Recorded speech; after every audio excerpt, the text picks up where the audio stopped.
Trabalho em São Bernardo do Rio Preto desde 2017. Desde 2019 eu sou professor de filosofia, né? Estou lecionando filosofia de sexto ao nono ano na escola Marcos Carlos, né? Colega do professor Filho, do professor Emanuel, né? Eles trabalham na mesma escola, certo? E eu preparei uma apresentação e eu vou, além da pergunta que foi feita agora, que é como desenvolver, como usar a filosofia para desenvolver o pensamento crítico dos nossos alunos, eu vou aproveitar a primeira pergunta, que foi para os professores de matemática, que é como conciliar a filosofia e a matemática em sala de aula. Então, essas duas perguntas, elas vão de encontro ao que eu preparei para apresentar hoje. Porque eu segui o roteiro que está no slide, né? Primeiro, tentar falar sobre a aplicação do ensino de filosofia em São Benedito do Rio Preto. Depois, falar da relação e da interdisciplinaridade entre filosofia e matemática. De antemão, eu tinha preparado todo o script para seguir o roteiro, né? Para não me perder. Mas aí eu ouvi do professor Lindomar, eu disse, meu filho, estava segurando minha caneta dele, meu filho, me arranja rapidinho a caneta, deixa eu escrever aqui. Quando ele fala do Tafó, eu acabei esquecendo, ao longo do meu estudo, do meu caminho, eu acabei esquecendo da oportunidade que eu tive, que foi o Tafó. Eu me tornei professor só apenas com magistério.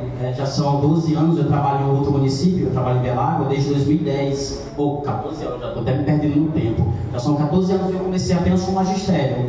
E eu era do tipo do professor seguinte acomodado. Eu já fiz o magistério, passei no concurso, não precisei estudar mais.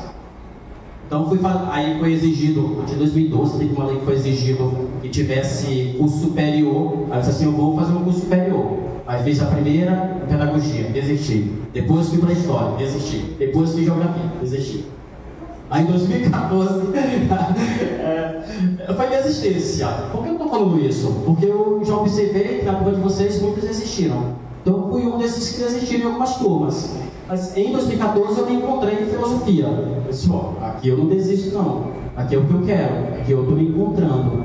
E nós começamos uma turma com 56 alunos. Começamos em 2014. Em 2019 terminamos com 36. Ou seja, 20 desistiram. Certo? E desses 36, 6 nós vamos buscar em casa. Porque o risco que nós estávamos correndo é de a turma fechar. Se desistir mais gente, a turma fecha.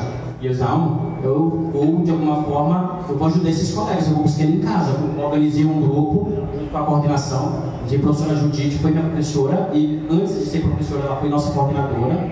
Então teve todo esse auxílio para nós buscarmos esse aluno em casa. Então quando a professora Raimunda fala sobre a busca ativa desses alunos, é necessário que vocês se juntem. Eu sei que todo mundo passou dificuldade, eu também estudei com colegas que eram da zona rural, mães de família que tinham cuidado dos seus filhos. Alguns colegas engravidaram durante o curso, mas é necessário buscar isso, tá? Bom,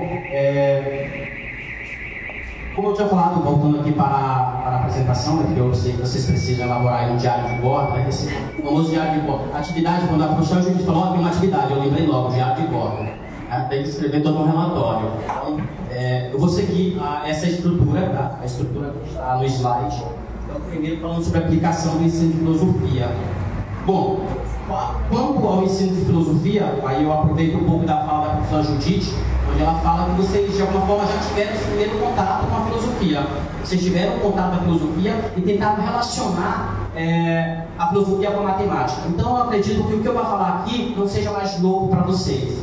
Então, em São Benedito do Rio Preto, trazendo para a nossa realidade, em São Benedito do Rio Preto, a disciplina de filosofia ela é oferecida em 2 etapas do ensino básico. A primeira etapa é o ensino fundamental de sexto ao nono ano e de primeira a terceira série do ensino médio.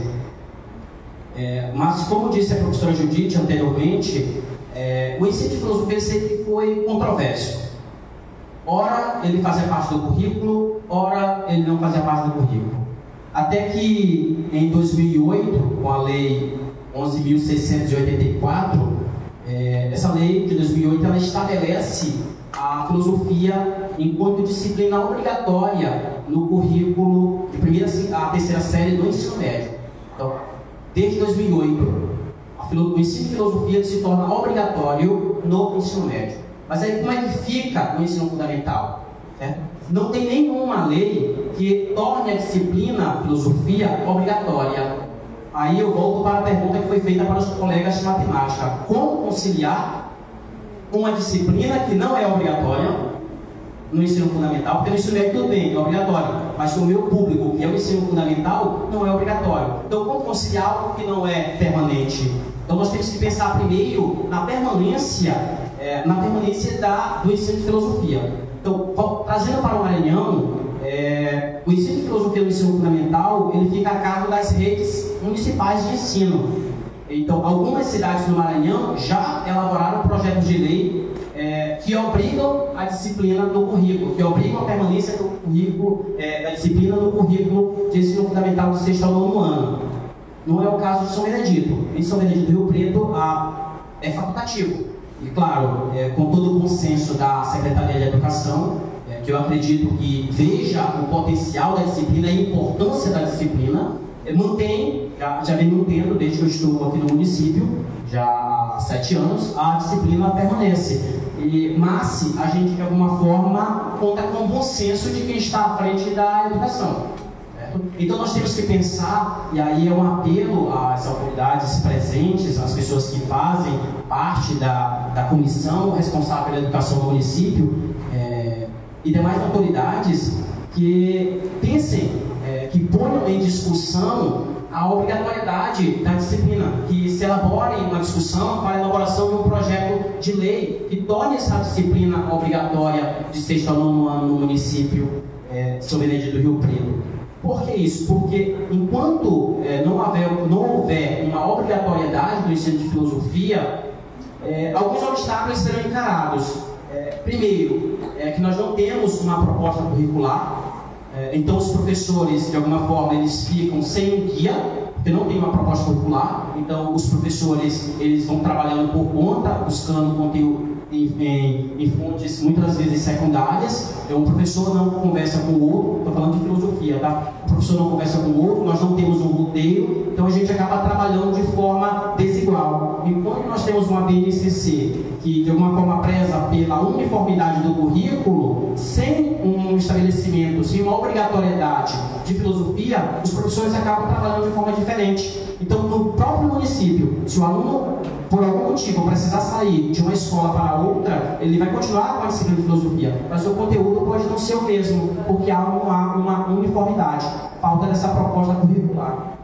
Um outro problema também no ensino de filosofia é que nós não temos professores efetivos de filosofia. Nós temos a disciplina, mas nós não temos professores efetivos de filosofia, ou seja, uma formação em filosofia, porque nós não temos uma obrigatoriedade de vagas em concursos. Se nós não temos um ensino obrigatório de filosofia, não abre-se vaga em concursos para professor de filosofia. Então, muitas das vezes, e aqui não é discriminando outros colegas de umas outras áreas, porque é o que nós temos, é a realidade que nós temos, mas muitas das vezes vem um professor de matemática da aula de filosofia. Aí você tá bom, né? Porque já vai tudo de encontro, já está assistindo aqui o nosso evento, então já vai saber que tem relação. Mas às vezes vem alguém lá da língua portuguesa, da aula de filosofia, certo? Então a gente precisa pensar nisso. Outra questão, falta de material. Se não há obrigatoriedade do ensino, falta material didático, falta o livro didático, que muitas das vezes é o único livro, é o único material que o aluno tem, é o livro didático.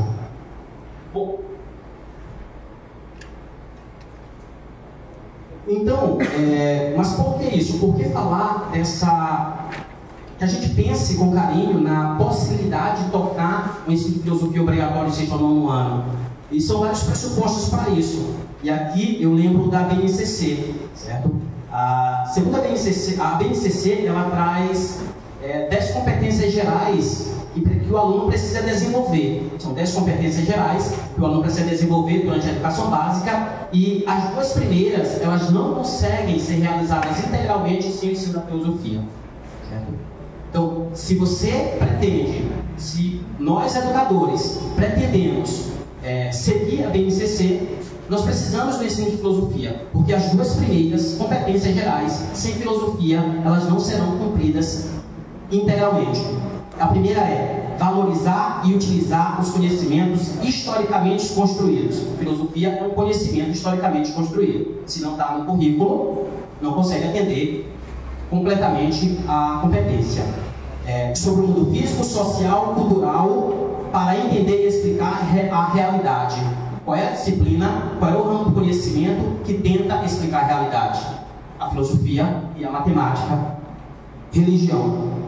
Então nós temos quem tenta explicar a realidade: ciência, ciências físicas, certo? Biologia, astronomia. Nós temos a matemática, que também é uma ciência que tenta explicar a realidade, essa realidade física. E nós temos, fundamentalmente, a filosofia, que é a primeira, junto com a matemática, são as duas primeiras ciências. Elas surgem em um mesmo contexto entre os gregos.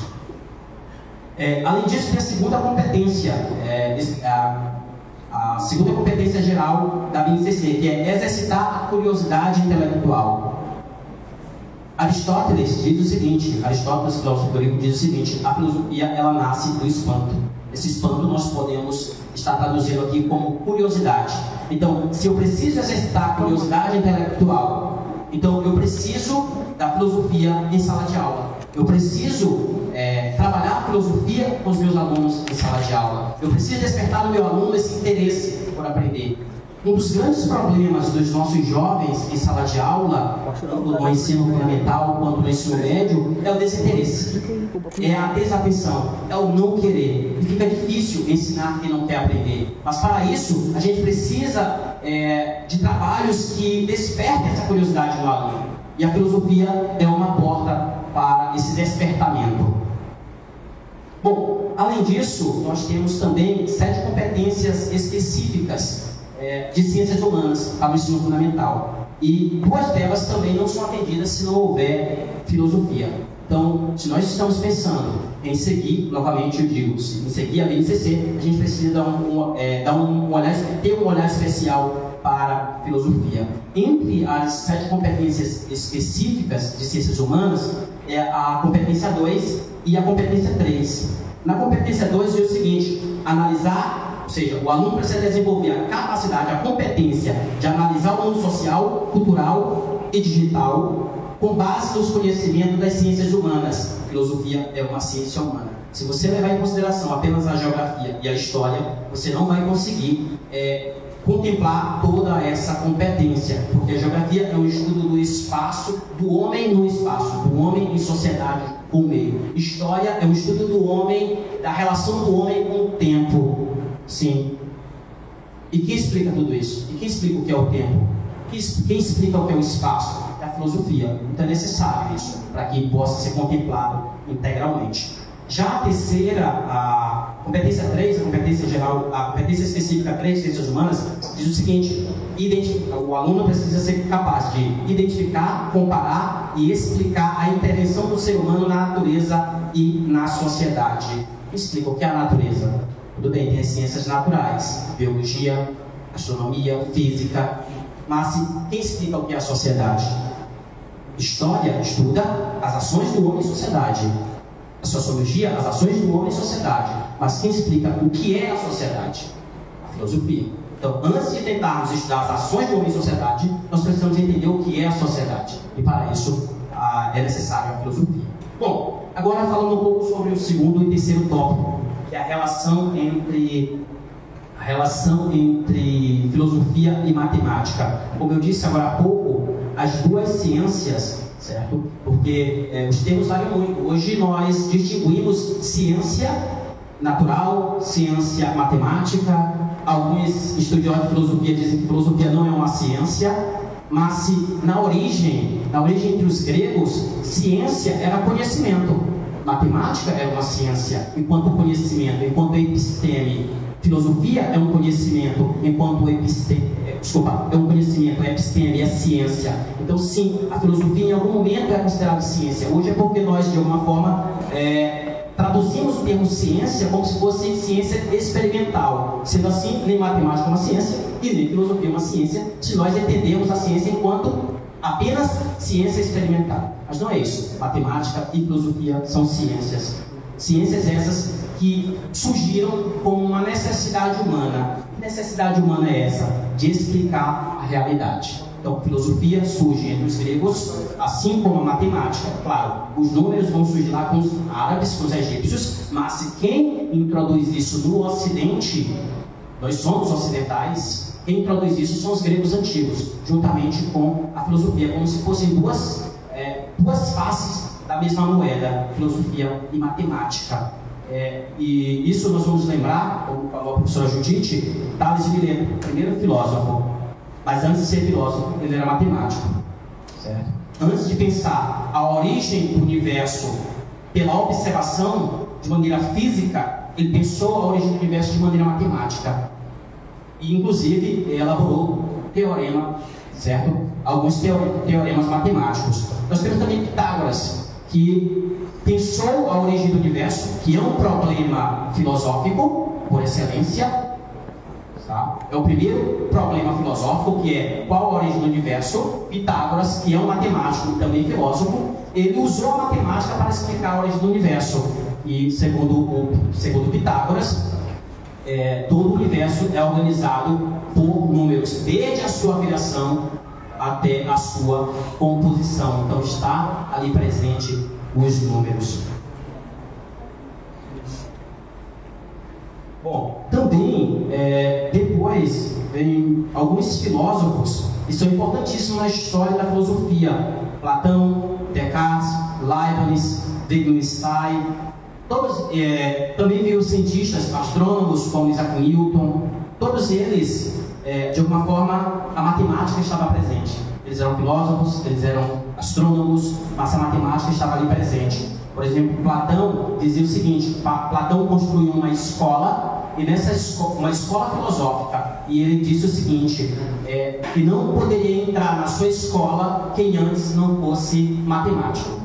Por que isso? Por que tinha que ser matemático para se estudar a filosofia? Porque, segundo Platão, a matemática ela fundamenta o raciocínio.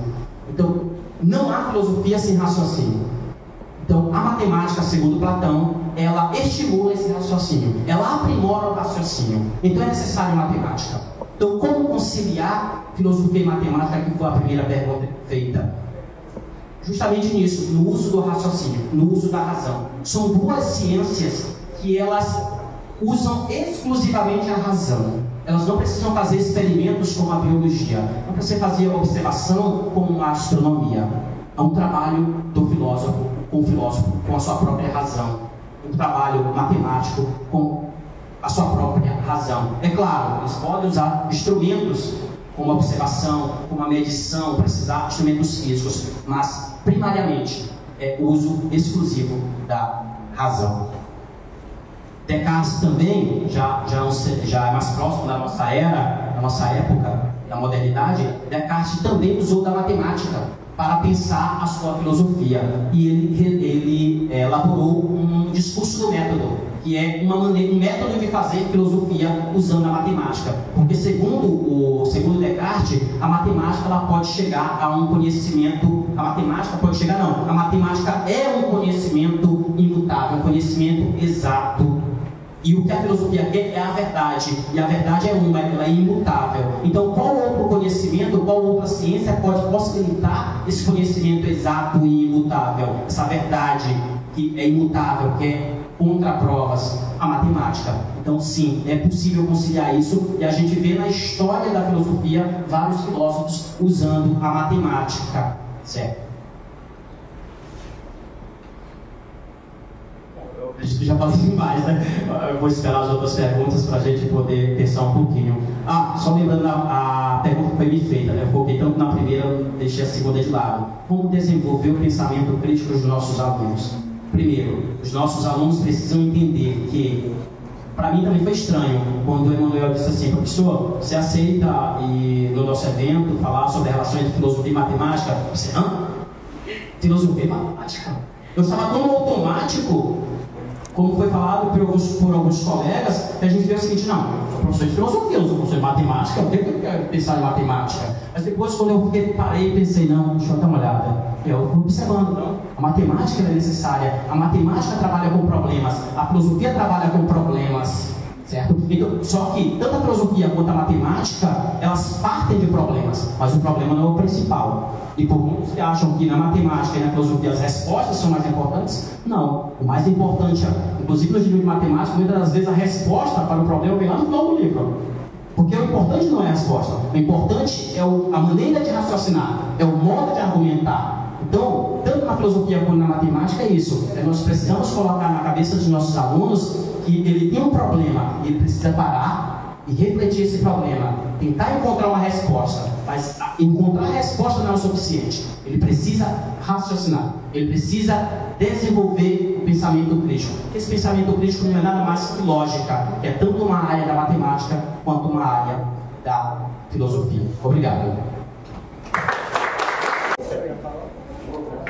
Vamos lá, gente. Então, tentando responder o problema do colega, né, sobre como eu penso o futuro da filosofia e o futuro da matemática. Bom, eu ouvi de um professor, né, que eu guardo um grande apreço, professor de filosofia, onde ele diz que filósofo não se preocupa com o futuro, que se preocupa com o futuro é evidente. Mas eu vou pensar o futuro aqui, tá? Só para desculpar ele pelo emprego da fala desse professor. De alguma forma eu concordo com ele. Mas pensando enquanto disciplina curricular, enquanto disciplina acadêmica ou enquanto componente curricular, de fato faz todo o sentido o que o professor me disse. Eu não tenho bola de cristal para saber enquanto disciplina acadêmica. Não sei, a filosofia hoje ela é obrigatoriamente no médio, mas já não foi em algum momento. Ela é facultativa no ensino fundamental. Pode ser que ela se torne obrigatória, pode ser que ela deixe até de ser facultativa, ela deixe de existir. A matemática pode acontecer a mesma coisa. A educação pública e gratuita, ela nem sempre foi pública e nem sempre foi gratuita. A educação nem sempre foi para todos. Então varia, na história da educação a gente percebe que há sempre crises educacionais. E como o professor Antônio José falou muito bem, a educação que nós temos, ela está, antes de ela ser educação, ela é política. Ela é um ato político, está ligada diretamente à política que nós temos. Então não tenho como prever o que nós teremos no futuro. Mas o que eu posso dizer é que, e aí eu te garanto, tá? Isso é certeza, isso é raciocínio dedutivo. E para isso eu preciso de premissas. Isso é matemática, isso é filosofia, isso é lógica. Vamos lá. Primeiro, o ser humano, ele nasce prematuro. Diferente dos outros animais, se tu pegar um cachorro e colocar ele nasce 2 horas depois, tu coloca ele diferente ou distante da mãe, ele vai se arrastar e vai até o peito da mãe. E ele vai conseguir sobreviver. Se tu pegar um bebê e colocar ele no berçário separado da mãe, se ele tirar de lá o bebê vai morrer. Primeira coisa, eu digo que comparado aos outros animais, o ser humano nasce prematuro. Isso não tem como discutir. Isso é lógica, isso é filosofia, isso é matemática. Dito isso, o ser humano, ele nasce sem saber de nada, certo? Ele nasce sem saber de nada, mas durante toda a sua vida, ele está aprendendo, ele vai aprendendo. Se eu durar 70 anos, se eu viver 70 anos, são 70 anos de aprendizado, são experiências, estímulos que eu vou recebendo no meu dia a dia, certo? E eu digo isso para te dizer o seguinte, é que para existir, para sobreviver, o ser humano ele precisa aprender. Porque se ele não aprende, ele morre, certo? Bom, então ele precisa aprender. E onde é que entra a filosofia e a matemática? Se o ser humano existir, vai existir filosofia e vai existir matemática. Primeiro, porque nós entendemos muito filosofia enquanto conteúdo. Algum professor, assim como o professor de matemática, algum professor de filosofia, assim como algum professor de matemática, confundiu que filosofia é conteúdo. Confundiu que filosofia é história da filosofia. É estudar como se fosse um historiador, sobre a vida do filósofo, sobre os conceitos que ele discutiu, mas não é isso. Filosofia ela surge primariamente como uma postura diante do mundo, como se posicionar diante do mundo, como um desejo de conhecer. Dizia o filósofo Aristóteles que o ser humano é um filósofo por natureza. O filósofo ele nasce com o desejo de conhecer. Justamente pela necessidade de aprender. Ele tem que aprender. Então ele precisa conhecer. Então se ele precisa conhecer, ele vai ter que se dispor a isso. E essa postura de buscar o conhecimento é filosofia. Então a filosofia, mesmo que ela não exista no futuro, enquanto disciplina acadêmica, ela vai estar intrinsecamente ligado ao ser humano que deseja aprender. E a matemática onde é que entra? É porque se ele precisa aprender, Ele precisa seguir uma ordem, uma organização. Ele precisa se guiar em um mundo físico. E quem explica o mundo físico? Quem explica essa ordem, essa organização? É a matemática. Então ele vai ter que conviver, mesmo que ele não saiba disso. Mesmo que ele não saiba que o nome é filosofia e que o nome é matemática. Esse desejo de conhecer vai estar ligado nele. E de alguma forma ele vai conviver nesse espaço. Ele vai se relacionar com as pessoas. Esse é um ponto. A matemática e a filosofia vai existir. Outra coisa, vamos tentar agora massa futurista.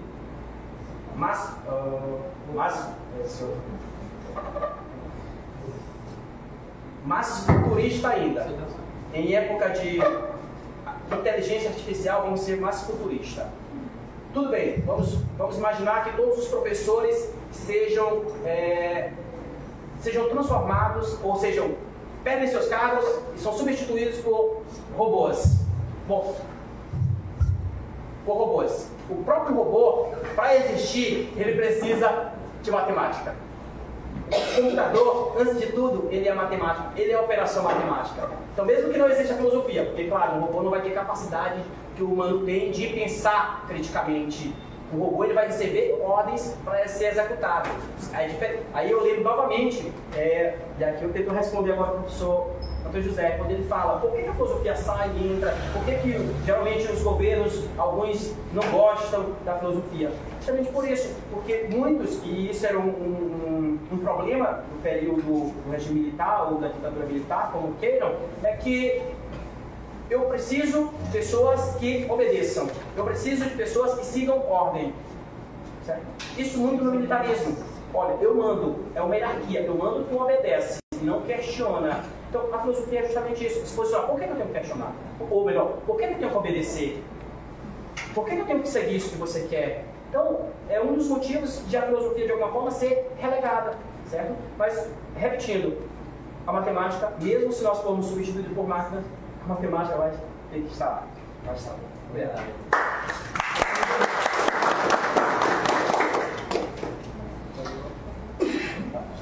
Sim.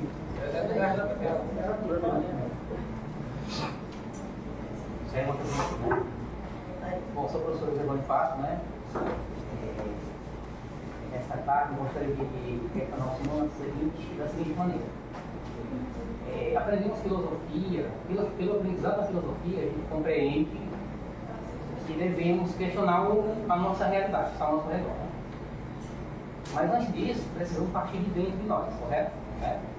E como profissional, dentro da educação, a gente usando esses conhecimentos, a gente conhece, a gente passa a nos entender no ambiente em que a gente está circulando, não é isso? A pergunta é a seguinte. Como a filosofia, ela compreende e orienta uma ação, a nossa ação dentro do espaço de sala de aula, do nosso espaço de trabalho, todos os nossos colegas, a gente já tem mais ou menos ali todo um leque de orientações para seguir. Então, filosoficamente, a gente já sabe o que fazer, né? Com isso, a gente pergunta quais são, digamos assim, as maneiras que você configura ou desenha essas ações, né? De um professor de matemática, já está se formando agora, está buscando essa formação para chegar lá, né? Então, qual seria esse desenho, né? Até porque alguns colegas aí, o Felipe, né? O professor José, o professor Leonardo, já nos deu aí uma certa pista, né? Dessa condição. Mas eu gostaria de ouvir, no olhar do filósofo, esse desenho, desse profissional, dessas ações. Do professor que está indo agora para a sala de aula de matemática, que seria uma configurada mais ou menos, ou desenhada, qual seria esse desenho dessas ações. Ou seja, é um olhar filosófico sobre o professor de matemática. É isso? As ações dele. Certo. Então vamos pensar como eu penso um professor de matemática a partir de tudo isso que foi discutido hoje. Bom, primeira coisa, eu percebi que muitos conhecem a matemática pela fama de ser conteúdo. Conteúdo, professor chato, só vai passar para dar conteúdo. 2 mais 2 é igual a 4. Certo. Então, como que o professor deve se posicionar, o professor de matemática deve se posicionar para mudar essa mentalidade de que a matemática é apenas o conteúdo. Primeiro passo, tentar levar a matemática para o dia a dia. Que às vezes, mesmo o raciocínio sendo um raciocínio abstrato, a matemática é feita no nosso dia a dia e a gente nem percebe que é matemática.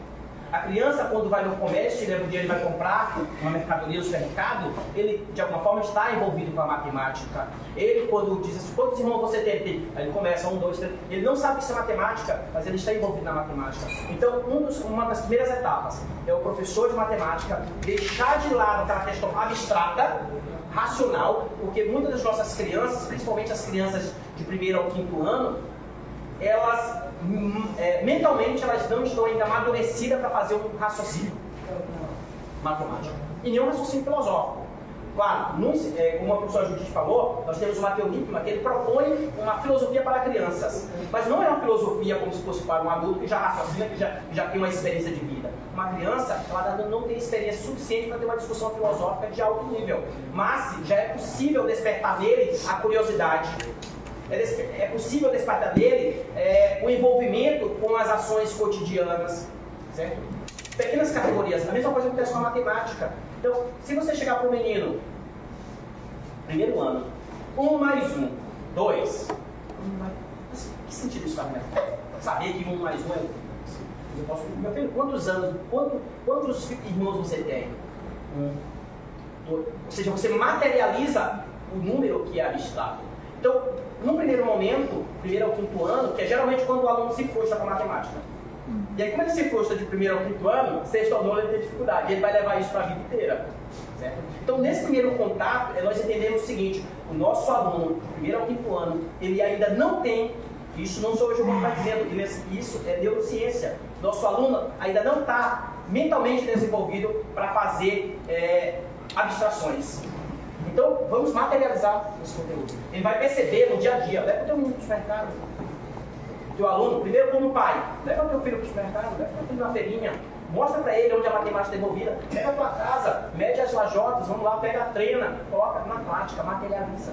Certo? Então, uma autora que defende muito a questão da materialização é Montessori. Maria Montessori, ela defende muito isso. Trabalhar brincando, trabalhar com medições, trabalhar na prática a matemática. Quando o aluno chega já no nível lá de 6º ao 9º ano, ele já está amadurecido. Então ele já percebe que a matemática está no dia a dia e que ela é importante. E para resolver coisas do dia a dia, ele vai precisar da matemática. E aí sim, nesse momento onde ele já sabe da importância da matemática, a matemática faz parte do dia a dia, e aí ele vai, quando o professor chegar com as abstrações, que são o raciocínio, a argumentação, por que 2 mais 2 é 4, quando o professor começar a questionar e começar a desenvolver os raciocínios, aí sim, ele já está mais validado para acompanhar. Esse é o que eu vejo.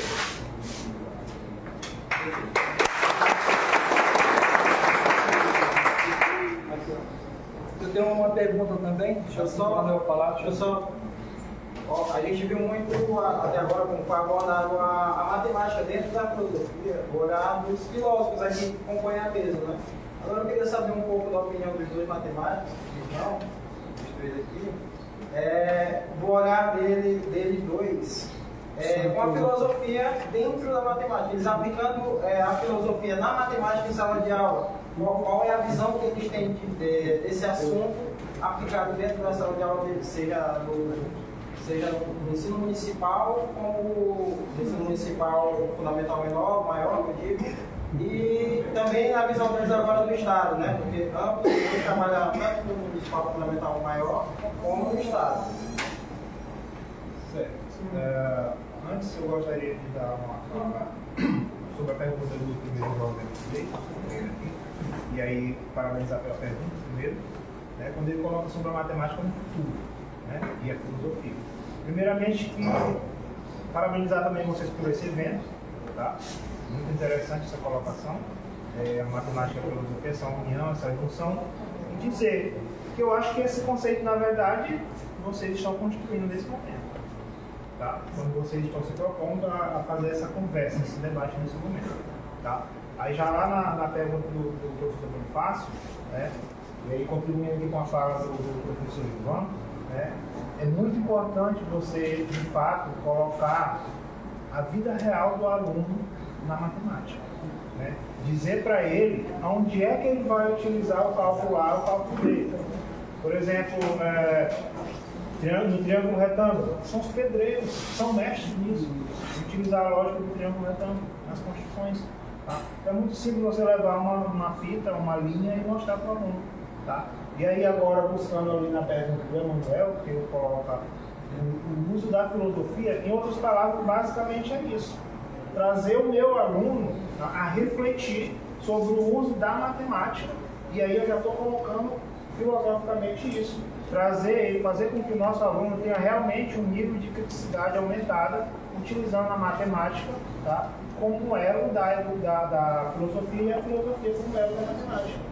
Tá? Porque não adianta nós termos para a sala de aula com o conhecimento científico que vocês estão adquirindo, agora já estão com 4 meses, vão adquirir ainda mais, né? 4 anos ainda, vocês têm ainda pela frente 3 anos e 6 meses, aproximadamente isso, esperamos que seja apenas isso, né? Então, vocês vão adquirir mais ainda o conhecimento científico. Porém, esta linguagem científica nem sempre ela é simplesmente, como é que eu posso dizer, ela não vai ser adequada e somente ela para ensinar o aluno de vocês. Vocês vão ter que, tem aquele ditado que o professor é de tudo um pouco, inclusive louco. Pois é, vocês vão ter que vestir essa camisa, tá? E saber que vocês não podem ir lá somente conquistar no caderno de vocês de matemática, literalmente, e mostrar para o aluno, porque vocês vão fazer, na verdade, os alunos odiarem a matemática. Tá? Odiarem a matemática, como está aí agora estampado nas nossas faces, os resultados negativos em cima da matemática. Avaliações PISA, dentre outros, SAEB, dentre outros, que mostram sempre a matemática como um dos piores resultados. Tá? É por conta desta visão. Então, colocando lá para a resposta dele, os estudos são vocês que vão criar, tá? E o uso da filosofia está nesse sentido, trazendo o pensamento crítico, tá, do aluno e conversando, dando a oportunidade de fala dele. Só para mim, porque assim, então a pessoa fala, a gente lembra, né, de outras coisas que também tem a ver com isso, né? E dos grandes também problemas da matemática, da interpretação da matemática, desde os anos iniciais também, são as questões de como eu vou repassar, né, essa matemática. Qual o uso da linguagem que eu vou transmitir para esse aluno? Eu estou transmitindo a linguagem matemática para ele, porque como a gente discute nas avaliações, né, ele traz a linguagem matemática. Né? Ele não vai dizer que o sinal de adição é uma cruz. Né? Então, o conceito do trabalho da matemática aplicado no dia a dia, é importante fazer esse elo, né? Realidade, mas também a linguagem matemática ela tem que ser ensinada. O que é a multiplicação, o que é a divisão, o que é a forma plana, o que é a forma espacial, tudo isso tem que ser trabalhado a linguagem correta da matemática na matemática, para que o aluno não fracasse nos nossos testes. Exatamente, professor. Por isso que eu coloquei assim, que não apenas o conhecimento científico, mas sim essas intervenções. Porque eles vão precisar do científico, né? Obviamente, por isso estão buscando aqui. Mas tem que buscar também um pouquinho da realidade do aluno. Falar até mesmo dessa cruzinha. Porém, essa cruzinha ela é um sinal de adição, tá? E ela é um dos 4 sinais das operações fundamentais da matemática e tal. Porém, não podemos ficar apenas com o científico, porque vocês vão colocar uma barreira muito grande para o nosso alunado na atualidade. Isso não é coisa só de São Benedito, não. Tá? É Brasil mesmo. Brasil afora todo desse formato aí. Ali no estado a gente recebe aluno vindo de São Paulo, de Rio de Janeiro. E em alguns casos, a gente consegue observar que o nível deles está mais baixo do que os nossos. Tá? Então, assim, não é uma realidade local. Tá bom?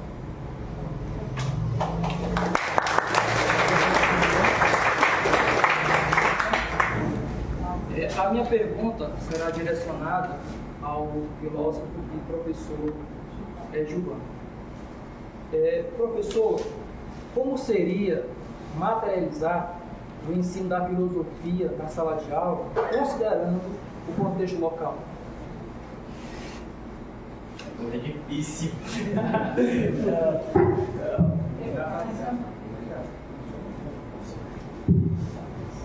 Bom, a pergunta é difícil. Deixa eu pensar um pouquinho se... Eu vou tentar compreender a pergunta primeiro, né? Como que eu materializo a filosofia no contexto local? Na condição de educador, na condição de professor. Certo. Universitários. Ajudem-me. Vamos lá. Pergunta difícil. Boa pergunta. A tua pergunta ela foi filosófica. A pergunta filosófica, só para acrescentar, é aquela pergunta que é o seguinte: olha, não é? Se eu pergunto assim, deixa eu acordei de hoje, me responde. Sim ou não? Agora, eu não posso responder sim ou não. Eu vou ter que refletir.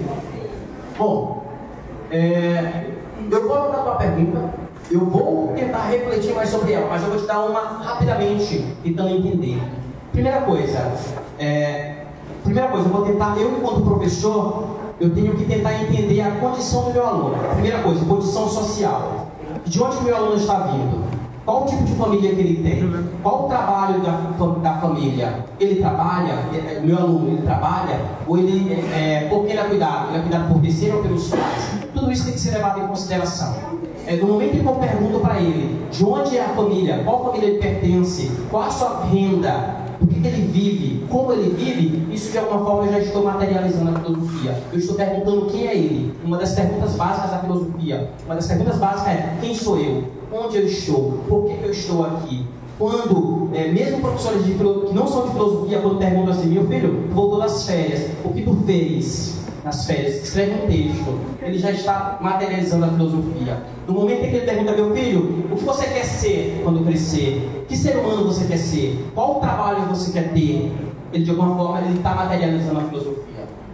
Mas o teu problema, eu vou pensar muito mais sobre ele, para conseguir fundamentar, não só a partir da minha cabeça, mas também de outros autores que possivelmente já pensaram sobre esse problema.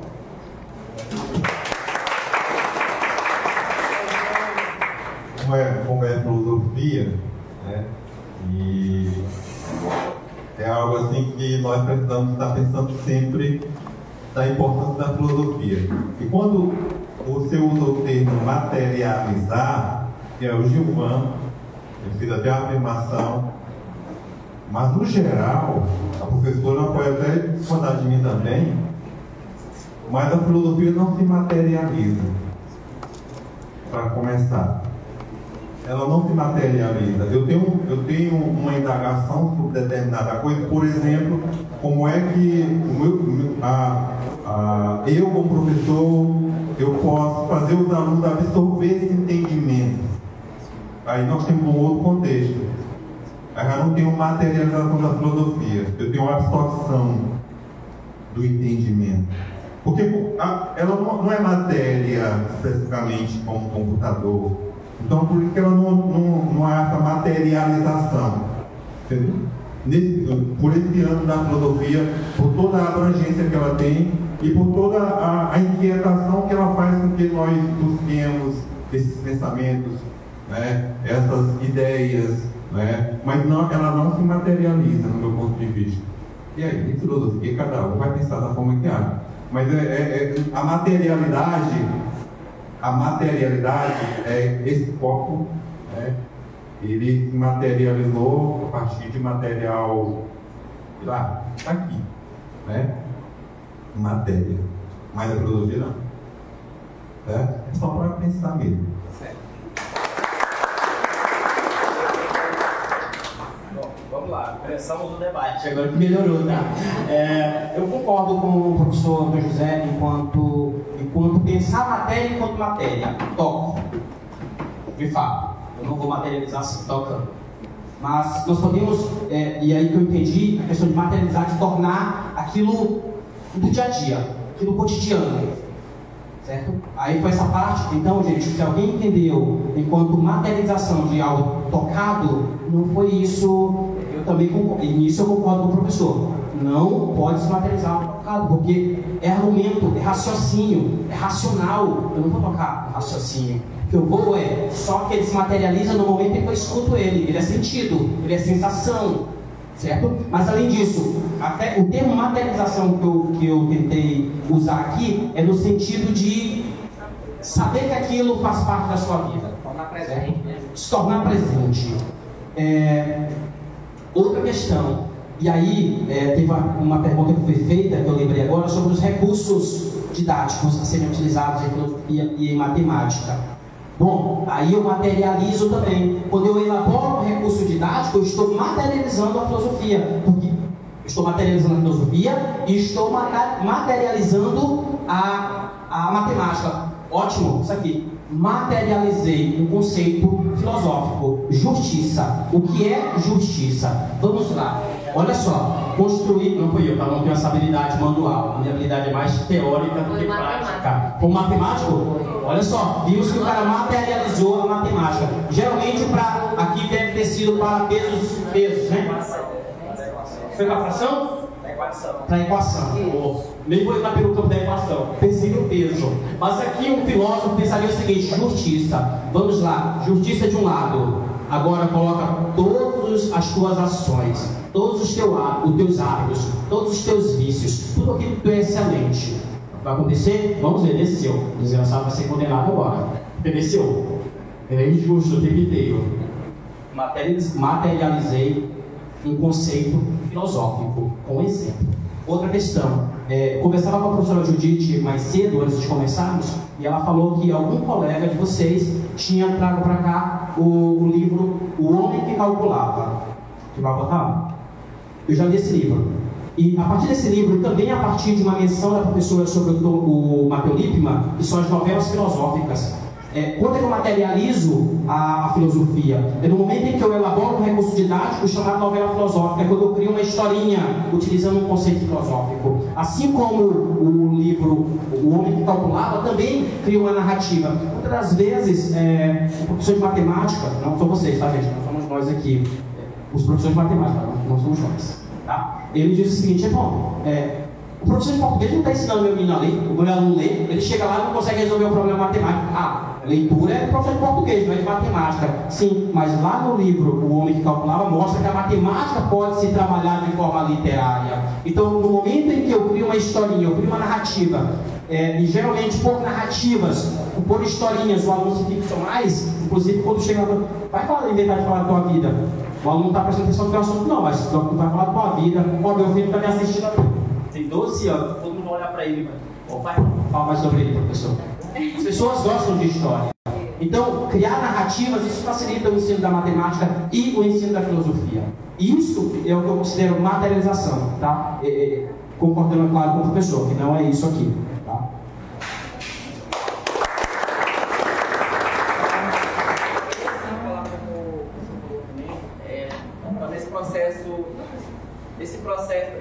Nesse processo crítico, determinante, também nesse processo educacional, a gente assiste a sistematização dos processos pedagógicos junto ao nosso ensino, trazendo a prática que foi sugerida pelos nossos colegas. Isso a gente já faz como professor da rede fundamental 1, 2, então essa filosofia a gente já está dentro do contexto da produção para sistematização do processo pedagógico da nossa rede, da nossa prática da Pessoal, só lembrando daquela hora eu tentei fugir da pergunta com referência à questão do recurso didático adequado para uma trabalho em sala de aula.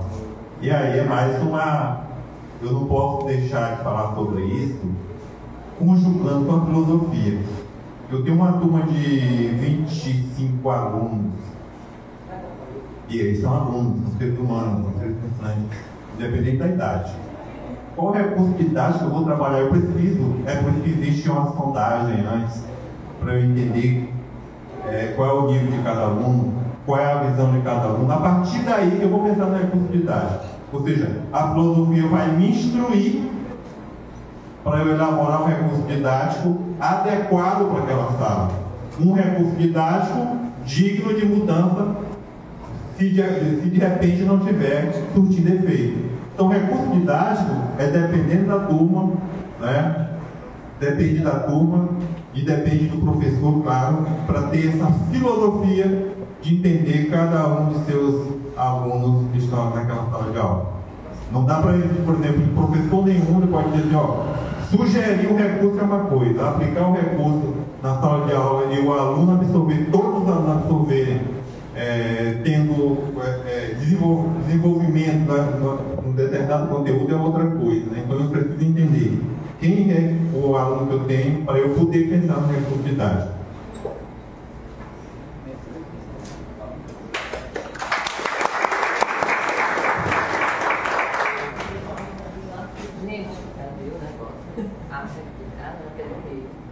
Que a tecnologia vai? Oi. Bom, eu anotei aqui algumas perguntas, né? Temos 3 para cada um, né? Eles se assustaram, né? Vocês percebem brincadeira? A matemática assustou. Isso. Para cada um. Hoje, não é? Você pode multiplicar por quantas quiser, né? Vocês percebem brincadeira? Primeiro, agradecer muito vocês pela disponibilidade, né, por essa discussão, né, a experiência de vocês, né, a gente também, quando pensou a atividade, não sabia se vocês poderiam vir, né, se queriam vir, e segundo algumas coisas, a gente parte também de desejos, né. Desejar ser professor nem sempre é um desejo primeiro, mas à medida que a gente vai se apropriando, a gente vai se apaixonando, a gente vai gostando e vai querendo fazer cada vez melhor. Eu dou disciplina de introdução à filosofia lá na UFMA, eu estou do departamento de filosofia.